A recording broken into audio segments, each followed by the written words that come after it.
Hello everyone. इस video में हम देखने जा रहे हैं दो बहुत इंपॉर्टेंट मेथड्स के नाम, जिसका नाम है हैलोजन एक्सचेंज मेथड। ठीक है, या इसको बोलते हैं हैलाइड एक्सचेंज मेथड।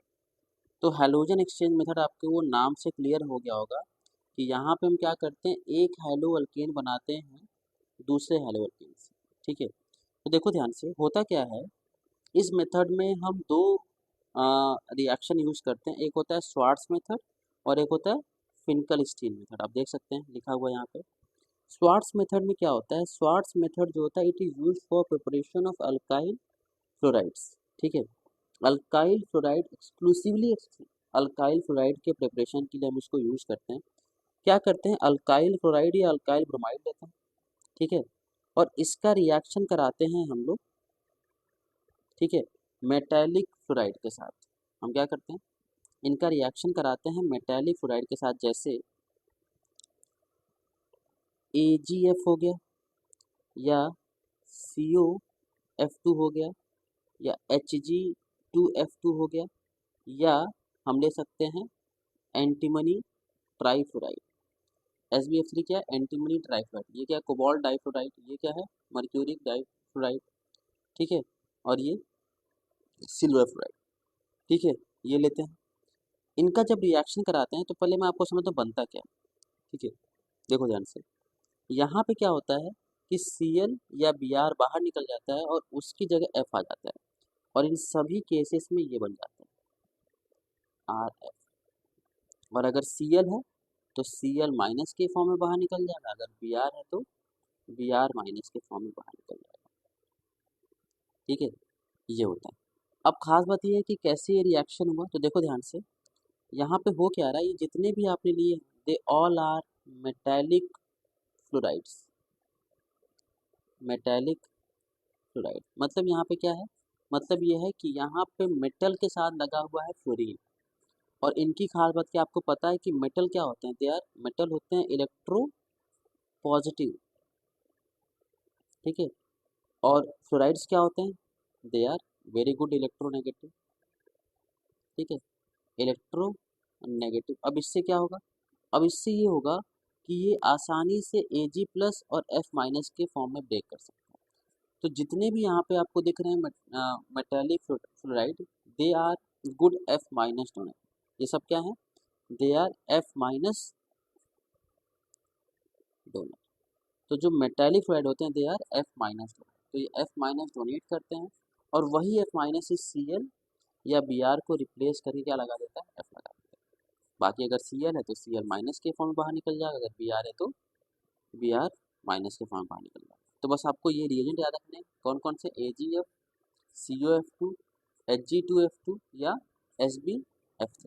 ठीक है, ये सारे रिएजेंट। अगली चीज़, अगला मेथड जो है ये है फिनकल स्टीन मेथड। ठीक है, देखते हैं इस मेथड के बारे में। फिनकल स्टीन मेथड में क्या होता है, Finkelstein method, this method is also a halide exchange method. क्यों, क्योंकि जैसे हमने पिछले रिएक्शन में Cl या Br को रिप्लेस करके F लगाया था, सेम ऐसा ही रिएक्शन फिनकल स्टीन मेथड होता है।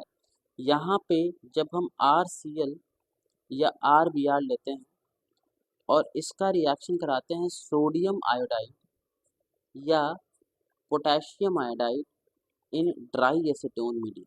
ड्राई एसीटोन मीडियम तो पता है ना आपको, एसीटोन कैसे सॉल्वेंट है। एसीटोन क्या होता है, acetone is this compound CH3 C double bond O CH3। और ड्राई एसीटोन, ये एक एसीटोन है, एक पोलर अप्रोटिक सॉल्वेंट। अब इसका यूज आएगा, ध्यान रखना कि एसीटोन क्या है, पोलर अप्रोटिक सॉल्वेंट है।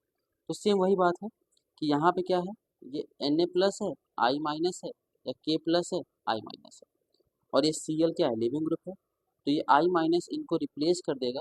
ठीक है, अगर Cl है तो Cl को बाहर निकाल देगा, अगर Br है तो Br को बाहर निकाल देगा, और क्या बना देगा यहाँ पे, यहाँ बन जाएगा RI। और अगर Cl है तो Cl- के फॉर्म में बाहर निकल जाएगा, और अगर Br है तो Br- के फॉर्म में बाहर निकल जाएगा। ठीक है, ये बहुत इंपॉर्टेंट चीज़ है। इस रिएक्शन में हम एसीटोन मीडियम क्यों यूज़ करते हैं, ध्यान से समझना, ये बहुत इंपॉर्टेंट चीज़ है। ठीक है, इम्पोर्टेंट चीज़ इसलिए है क्योंकि यहाँ पे होता क्या है एसीटोन मीडियम में, जो यहाँ पे देखो ध्यान से, ये NaI है, ठीक है। अगर मान लो सोडियम रहा तो क्या बन जाएगा NaCl, अगर ब्रोमीन है तो NaBr, यही बनेगा। होता क्या है कि जो आई NaI होता है, it is soluble in acetone, ये एसीटोन में soluble होता है, लेकिन NaCl and NaBr they are insoluble in acetone. तो आपको लग सकता है कि इसका क्या यूज़ है, इसका इसलिए यूज़ है कि होता क्या है कि यहाँ पे ये रिएक्शन होगा और NaCl या NaBr बना, तो ये सॉल्युबल तो होगा नहीं, ठीक है, ये प्रेसिपिटेट के फॉर्म में बाहर निकल जाएगा। और आपने पढ़ा होगा ली चैटेलियर प्रिंसिपल, इसमें क्या होता है कि अगर एक कंपाउंड बाहर निकलता रह रहा है तो रिएक्शन क्या हो जाएगा, फॉरवर्ड शिफ्ट हो जाएगा। तो वही सेम चीज़ है, यहाँ पे भी वही लॉजिक है, ठीक है। और एक और खास बात, इस रिएक्शन को देखो, ये कैसा रिएक्शन है, एक न्यूक्लियोफाइल आया, इसको सब्स्टिट्यूट किया, तो ये एक न्यूक्लियोफिलिक सब्स्टिट्यूशन रिएक्शन है।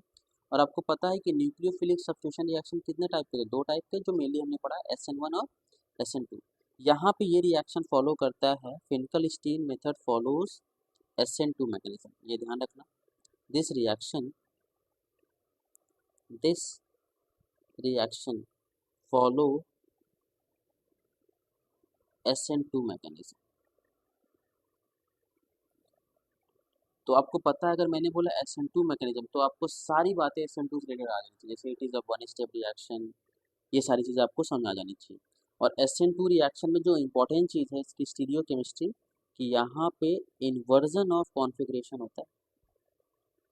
तो ये बात ध्यान रखना कि क्वेश्चन पूछ देगा कि मान लेते हैं ये कंपाउंड मैंने लिया, ये कंपाउंड है, यहाँ वेज में है Cl, इसका रिएक्शन करा दिया सोडियम आयोडाइड के साथ और ड्राई एसीटोन ले लिया, तो what will be the product. तो देखो ध्यान से, ये वाला कार्बन तो कायरल है क्योंकि यहाँ पे वेज में है Cl, डैश में H, और इधर आपके दोनों ग्रुप अलग है। तो जो न्यूक्लियोफाइल है, आपको पता है SN2 रिएक्शन फॉलो करता है, तो न्यूक्लियोफाइल लीविंग ग्रुप के बैक साइड अटैक करता है, ठीक है। तो Cl का बैक साइड क्या होगा, डैश, तो यहाँ पे I कहाँ पे आ जाएगा, डैश में, ठीक है। तो यहाँ पे इन्वर्जन ऑफ कॉन्फ़िगरेशन होगा, न्यूक्लियोफाइल लिविंग ग्रुप के बैक साइड अटैक करेगा, ये बात ध्यान रखना। आई होप ये सबको समझ आ गया।